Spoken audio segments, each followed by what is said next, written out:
नमस्कार मेरे प्यारे बच्चों, PNS memorial school online classes में मैं पूजा सिंह आपका हार्दिक स्वागत करती हूँ। कैसे हैं आप सभी लोग बच्चों? हम लोग आज इस वीडियो में कबीरदास जी के जो ये बचे हुए साखी के दोहे हैं इसको ख़त्म करेंगे और अगले चैप्टर पे चलेंगे। बच्चों, एकाग्रचित्त होकर इस वीडियो को आप लोग सुनना, देखना और पसंद आए तो लाइक ज़रूर करना और भी बच्चों को अच्छा लगेगा अगर आप लोग शेयर करोगे, उनके भी काम आएगा, क्योंकि हर एक चीज़ एक जगह आपको यहाँ पर मिल रही है। ठीक, तो चलिए। कबीर चित्त चमकियाँ चहुदिश लागी लाया, हर सुमिरन हाथ गड़ा बेगे लेई बुझाए। देखो बच्चों, यहाँ पर कबीरदास जी ना क्या कह रहे हैं कि विषय वासनाओं की आग लगी हुई है और चित्त को चमकाने की बात कह रहे हैं। किसकी बात कर रहे हैं? मन, ठीक ना? मन को चमकाने की बात कह रहे हैं।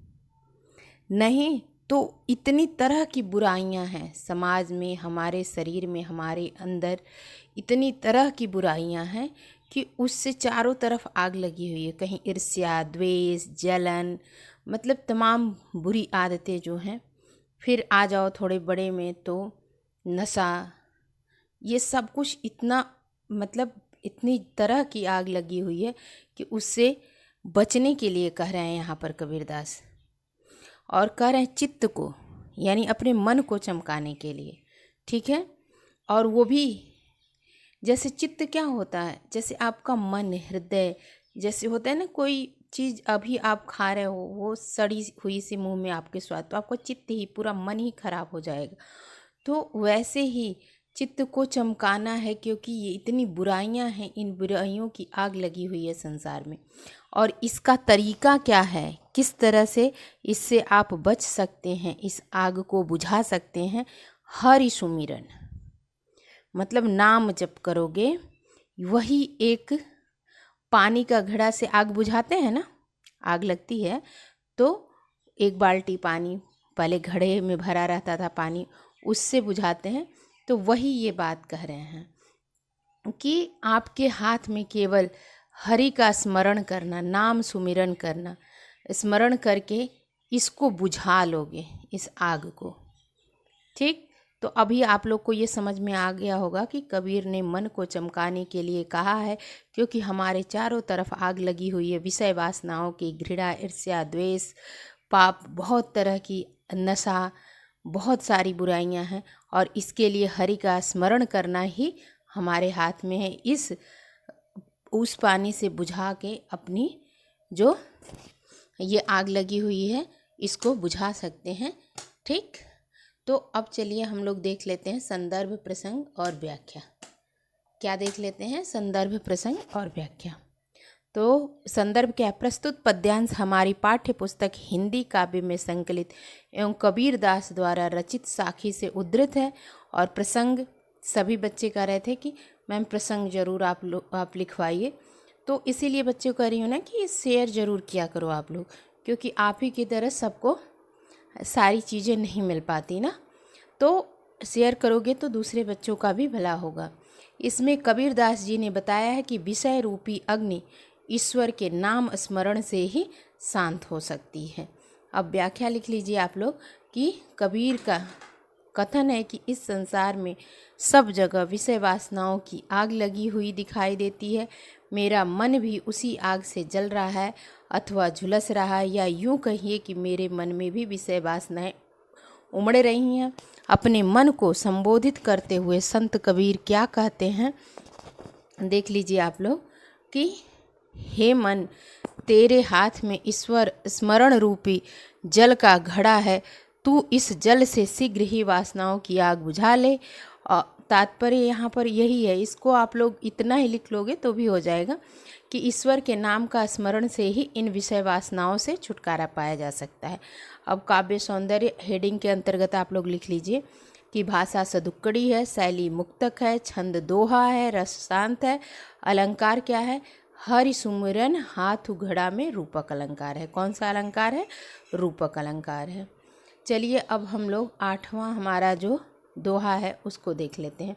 8वां दोहा क्या है? अनसड़ियाँ झाई पड़ी पंथ निहार निहार, जी बढ़िया छाला पड़िया राम पुकारी पुकार। इसमें ना कबीरदास जी क्या कह रहे हैं कि अनसड़ियाँ झाई पड़ी और पंथ निहार मतलब रास्ते में प्रतीक्षा, पंथ मतलब रास्ता होता है, ठीक। निहार निहार मतलब देख देख कर क्या हो गया, आँखें हमारी जो हैं, किस लिए आँखें, जो हम आँखों में झाइयाँ पड़ जाती हैं ना इंतज़ार करते करते, और जीभ बढ़िया, जीभ में छाला पड़ गया, जीभ में क्या हो गया है, छाला पड़ गया। राम, राम का नाम जपते जपते जीभ में छाला पड़ गया है। क्यों क्यों कर रहे हैं कि भगवान की प्रतीक्षा करते हुए, भगवान की प्रतीक्षा करते हुए आँखें, उनका बाट जोहते जोहते आँखों में क्या हो गया है, जो एक ही मोतिया बिंद हो गया है, झाइयाँ पड़ गई हैं, ठीक। फिर ईश्वर के दर्शन नहीं हुए और भगवान का नाम जपते जपते क्या हुआ है, जी भड़िया छाला पड़ गया है, ठीक ना। तो इसमें यही समझा रहे हैं कि नाम जपते जपते जीभ में छाला पड़ गया, राम पुकारी पुकार। तो संदर्भ, प्रसंग, व्याख्या लिख लो आप लोग कि प्रस्तुत पद्यांश हमारी पाठ्य पुस्तक हिंदी काव्य में संकलित एवं कबीरदास द्वारा रचित साखी से उद्धृत है। और प्रसंग लिख लो, इस दोहे में संत कबीर ने विरह से व्याकुल जीवात्मा के दुख को व्यक्त किया है। जैसे भगवान भाव से मिलते हैं बच्चों हमको, तो बहुत ही मेहनत से, ये नहीं कि इतना आसानी से हम 2 बार भगवान का नाम पुकार लिए तो हमको भगवान मिल जाएंगे। तो कबीर का कथन है कि जीवात्मा बड़ी व्याकुलता से परमात्मा की प्रतीक्षा में आंखें बिछाए हुए है। भगवान की बाट जोहते जोहते उसकी आंखों में क्या हो गए, झाइयाँ पड़ गई हैं, पर फिर भी उसे ईश्वर के दर्शन नहीं हुए। जीवात्मा परमात्मा का नाम जपते जपते थक गई है, उसकी जीभ में छाले भी पड़ गए, परंतु फिर भी परमात्मा ने उसकी पुकार नहीं सुनी। क्यों? कि सच्ची लगन, सच्चे प्रेम तथा मन की पवित्रता के बिना इस प्रकार नाम जपना और बाट जोहना क्या है, व्यर्थ है। काव्य सौंदर्य हेडिंग के अंतर्गत आप लोग लिख लीजिए, भाषा सदुक्कड़ी है, शैली मुक्तक है, छंद दोहा है, रस शांत है, अलंकार कौन सा है, अनुप्रास है। अब आप लोग चलिए 9वां देख लीजिए कि झूठे सुख को सुख कहे, मानत है मनमोद ये जगत, यहाँ पर जगत कर लीजिएगा, जगत चबैना काल का, कुछ मुंह में कुछ गोद। अब देखो यहाँ अज्ञानी मनुष्य के सांसारिक सुखों को क्या कह रहे हैं भगवान की, झूठे सुख को। ये संसार में जितने सुख आपको दिख रहे हैं ना, ये सब क्या है, झूठा है। इसमें ही हम प्रसन्न होकर भूल जाते हैं कि जब काल का समय आएगा, क्योंकि देखो कुछ लोग काल के मुंह में जाते हैं और कुछ गोद में, ठीक ना। कुछ लोग मर चुके हैं और कुछ उसकी गोद में हैं। जैसे देखो सबकी मृत्यु निश्चित है, सबको पता है ना, लेकिन फिर भी हम इस दुनिया में हर एक चीज़ को देख के खुशी मनाते हैं। घर गाड़ी बंगला घोड़ा, ये सब हमको देख के सारी, कुछ भी नया चीज़ मिले, कुछ धन मिले तो हमको खुशी मिलती है, लेकिन ये सब छूट जाएगा, क्योंकि काल जब मृत्यु आएगी तो कुछ भी आपके साथ नहीं जाएगा। और इसमें बहुत ज़्यादा लोग को आप लोग जानते होंगे कि कितने लोग मर चुके हैं और हम आप उस काल के मुंह में ही खड़े हैं, कभी गोद में ही खड़े हैं, कभी भी हम भी कहाँ जा सकते हैं, काल के गाल में, यानी उसके मुंह में जा सकते हैं। यही बात बता रहे हैं कबीरदास जी, ठीक। तो अब संदर्भ प्रसंग व्याख्या देख लेते हैं। संदर्भ क्या है, प्रस्तुत पद्यांश हमारी पाठ्य पुस्तक हिंदी काव्य में संकलित एवं कबीरदास द्वारा रचित साखी से उद्धृत है। और प्रसंग क्या है, प्रस्तुत साखी में कबीरदास जी ने सांसारिक सुख को मिथ्या बताते हुए इस संसार की असारता को स्पष्ट किया है। और व्याख्या क्या है, कबीरदास जी कहते, अज्ञानी मनुष्य सांसारिक सुखों को, जो कि मिथ्या और परिणाम में दुखदाई है, सच्चे सुख समझते हैं और मन से बड़े प्रसन्न होते हैं। ये भूल जाते हैं कि यह सारा जगत कैसा है, काल के चबैने, यानी जो चना खाते हैं ना हम, वो उसी के समान मृत्यु भी सबकी निश्चित है और हम उसमें ही खड़े हैं। आदि के समान है, जिसमें से कुछ उसके मुख में जा चुका और कुछ भक्षण किए जाने के लिए उनकी गोद में पड़ा है। जैसे हम आप हैं, कभी भी किसी की मृत्यु हो सकती है, कोई हमको नहीं पता। ठीक, अब काव्य सौंदर्य की भाषा सदुक्कड़ी है, रस शांत है, छंद दोहा है, अलंकार अनुप्रास और रूपक है। अब आप लोग के मन में ये प्रश्न आना चाहिए, जिसके भी मन में, जो इतने लोग वीडियो देख रहे हैं, कि अनुप्रास अलंकार क्या होता है, रूपक अलंकार। ठीक है, तो आप कमेंट में बताइएगा कि आपको जानना है, फिर हम लोग नेक्स्ट वीडियो में अनुप्रास और रूपक समझेंगे।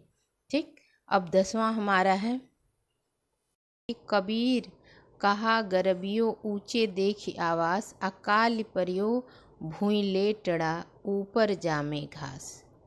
देखो बच्चों, यहाँ पर ना क्या कह रहे हैं कबीरदास जी, कि हम लोग ये जो अपना घर हुआ, चाहे धन हुआ या स्थान हुआ, कि हम किस पद पर हैं, इस सब को देखकर हम गर्व करते हैं।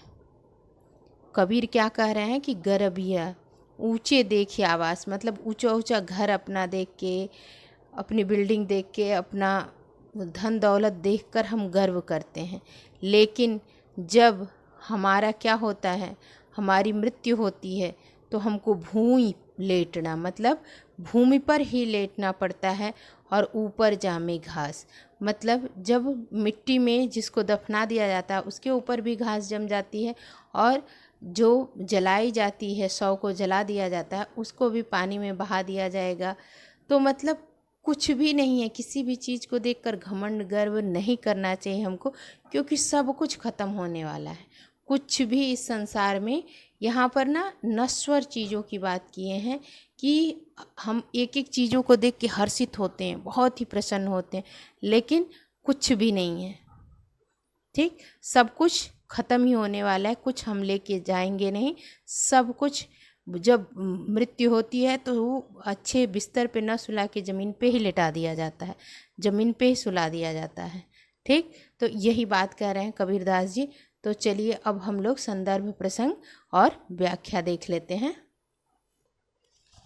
तो संदर्भ आप लोग जो पहले है वही है कि प्रस्तुत पद्यांश हमारी पाठ्य पुस्तक हिंदी काव्य में संकलित एवं कबीरदास द्वारा रचित साखी से उद्धृत है, और प्रसंग इस साखी में कबीर ने संसार की नश्वरता की ओर ध्यान आकृष्ट कराते हुए कहा है कि अपने को उच्च स्थान पर पाकर हमें गर्व नहीं करना चाहिए।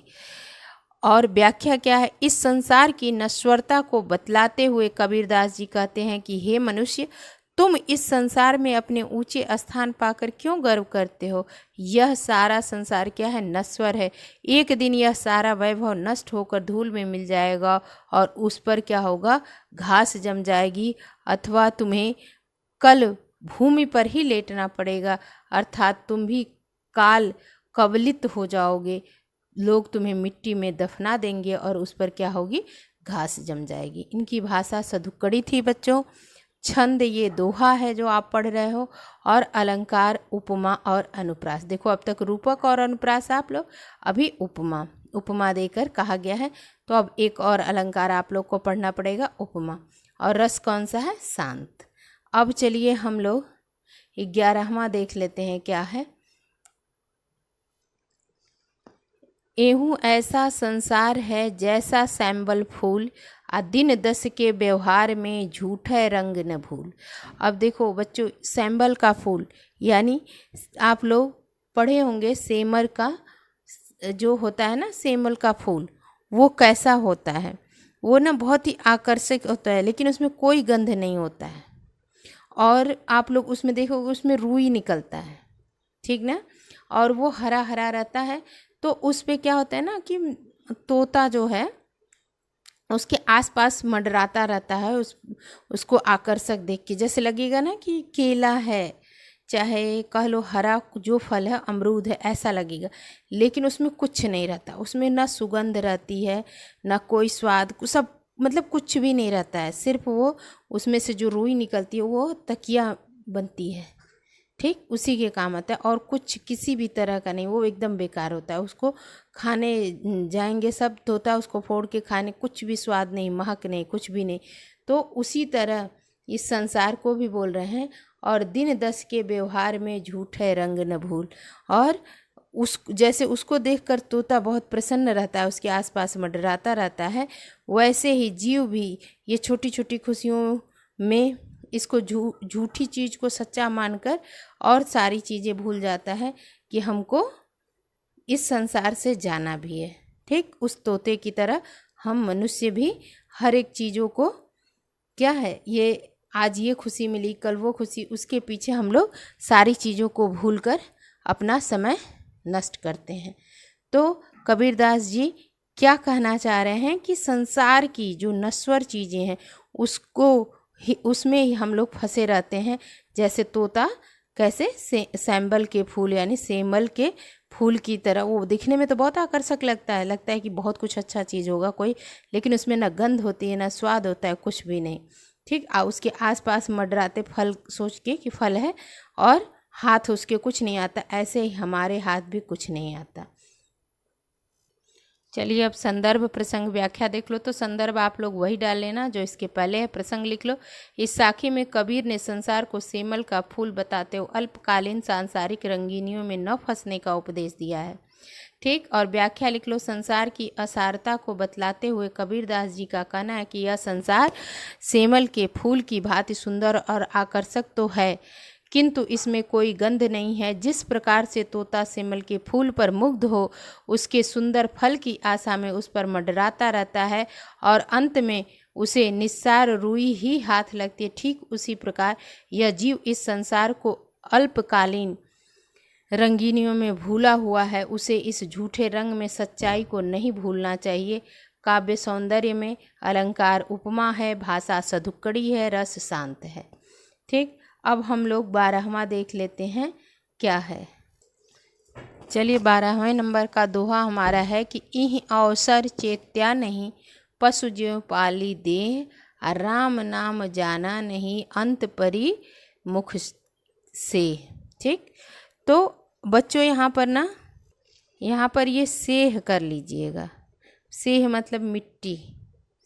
तो ये अवसर जो मिला है मतलब मानव जन्म मिला। देखो बच्चों, बहुत 84 लाख योनियाँ हैं। ठीक, पेड़ भी उसमें आता है।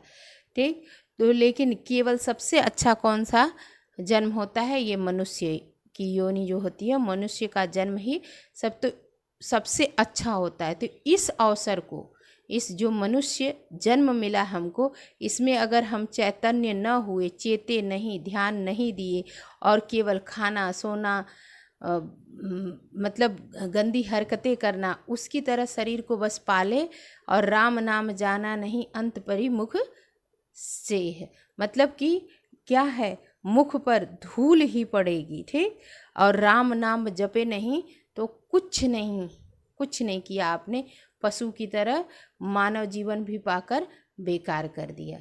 तो राम नाम जपना, सुमिरन करना, किसी का नाम जपना, किसी भी भगवान का नाम जपना बहुत ही आवश्यक है, ऐसा कबीरदास जी कहते हैं और सारे संत महात्मा भी यही बात कहते हैं। चलिए अब संदर्भ प्रसंग व्याख्या देख लेते हैं। संदर्भ आप लोग वही लिखिएगा जो इसके पहले है। अब प्रसंग लिख लीजिए। प्रस्तुत साखी में कबीर ने कहा है कि मनुष्य योनि पाकर यानी मनुष्य जन्म पाकर यदि समय रहते ईश्वर स्मरण नहीं किया गया तो हमारा जीवन क्या है, व्यर्थ है। व्याख्या लिख लीजिए कि कबीरदास जी कहते हैं, हे जीव, तुम उस मनुष्य योनि में पैदा हुए हो जो बड़े ही सौभाग्य से प्राप्त होते। इतना सुंदर अवसर पाकर भी तुम सजग नहीं होते और राम नाम का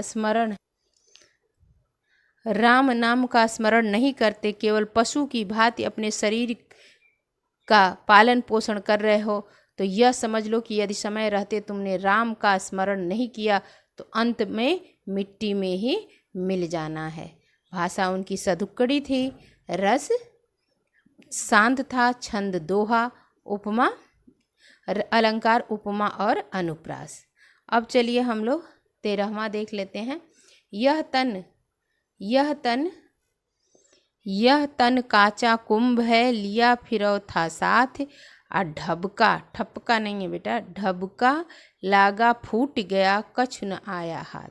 यह तन, यह शरीर जो है, कच्चे जो मिट्टी का बर्तन रहता है, कुंभ होता है ना, घड़ा रहता है कच्चा, पका हुआ नहीं। आग में जब पका दिया जाता है वो जल्दी नहीं फूटता, लेकिन कच्चा जो रहता है ना उसको बहुत बचाना रहता है। तो ये शरीर जो हम लेकर फिर रहे हैं, साथ में चल रहे हैं, जो हमारी शरीर है वो कच्चे घड़े के समान है। और ढबका भी लगा तो तुरंत फूट जाएगा और कुछ हाथ आपके आएगा नहीं। जैसे कच्चे मिट्टी का घड़ा बहुत ही मतलब पानी भी डाल दो तो वो क्या हो जाता है, फूट जाता है। अगर कहीं पानी भर रहे हो तो भी फूट जाएगा, लेकिन वही मिट्टी में जब पकाते हैं ना तब नहीं इतना जल्दी फूटता।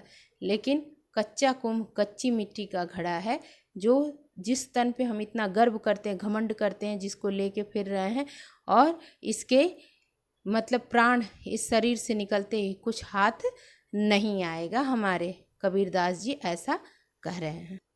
यह तन कांचा कुंभ है, ये तो आप लोग जान ही गए। संदर्भ आप लोग लिखोगे जो इसके पहले लिखा था कि हमारी पाठ्य पुस्तक हिंदी काव्य में संकलित एवं कबीरदास द्वारा रचित साखी से उद्धृत है। प्रसंग, इस साखी में कबीरदास जी ने शरीर की नश्वरता का वर्णन किया। वे क्या कहते हैं कि यह शरीर मिट्टी के कच्चे घड़े के समान है, जिसे तुम बड़े अहंकार के साथ सबको दिखलाने के लिए साथ लिए घूमते हो, किंतु एक ही धक्का लगने से यह टूटकर चूर चूर हो जाएगा और कुछ भी हाथ नहीं लगेगा। अर्थात काल के धक्के से शरीर नष्ट हो जाएगा और वह मिट्टी में मिल जाएगा।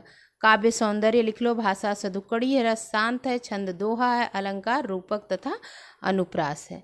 अब आप लोग 14वां देख लीजिए। कबीर कहा गरबियो देहि देखि सुरंग, अभी छड़ियाँ मिलियो नहीं ज्यों कचली भू अंग।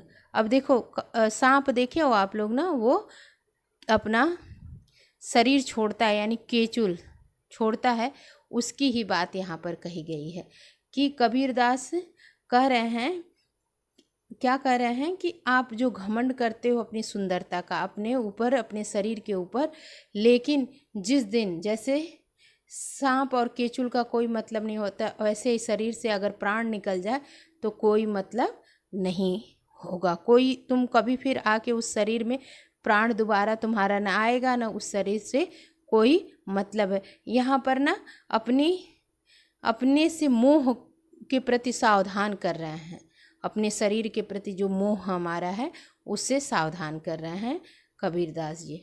ठीक, चलिए अब संदर्भ, प्रसंग और व्याख्या देख लीजिए आप लोग कि प्रस्तुत पद्यांश हमारी पाठ्य पुस्तक हिंदी, अब ये संदर्भ तो आप लोग कई बार लिख चुके हैं, इसका मतलब नहीं है। अब प्रसंग लिख लीजिए। देह के प्रति मनुष्य का मोह गहन होता है। कबीर ने इसी मोह के प्रति मनुष्य को सावधान किया है कि जो हम इतना लगाते हैं ना, पाउडर लगाते हैं, इतना सारी चीज़ें करते हैं, तो उसका क्या मतलब है वही बता रहे हैं कि कबीरदास जी कहते तुम अपने शरीर की सुंदरता पर इतना क्यों घमंड करते हो, तुम्हारा यह घमंड सर्वथा व्यर्थ है। मरने के पश्चात फिर यह शरीर ठीक उसी प्रकार तुम्हें नहीं मिलेगा जिस प्रकार अपनी केचुल को एक बार छोड़ देने के पश्चात सर्प को वह पुनः प्राप्त नहीं होती, वह उसके लिए निरर्थक हो जाती है। अब काव्य सौंदर्य, भाषा कैसी है? सदुक्कड़ी, रस शांत है, छंद दोहा है, अलंकार उपमा अनुप्रास, उपमा और अनुप्रास है। ठीक, अब चलिए अब हम लोग देख लेते हैं। अब हमारा ख़त्म हो गया ये चैप्टर। अभी आप लोग को इसमें कोई भी छोटा बड़ा कुछ भी होगा परेशानी, कुछ भी, तो आप लोग क्या करेंगे, कमेंट बॉक्स में जाकर कमेंट कर दीजिएगा कि मिस मुझे ये नहीं समझ में आ रहा है, बता दीजिए। तो फिर मैं आप लोग के लिए एक अलग भी सेपरेट वीडियो भी बना दूंगी जिससे आप लोग के समझ में आ जाए। ठीक है बच्चों, और लाइक ज़रूर करिएगा और शेयर करेंगे तो और बच्चों को भी अच्छा लगेगा और बच्चे भी पढ़ेंगे। ठीक है, मिलती हूँ नेक्स्ट वीडियो में। धन्यवाद।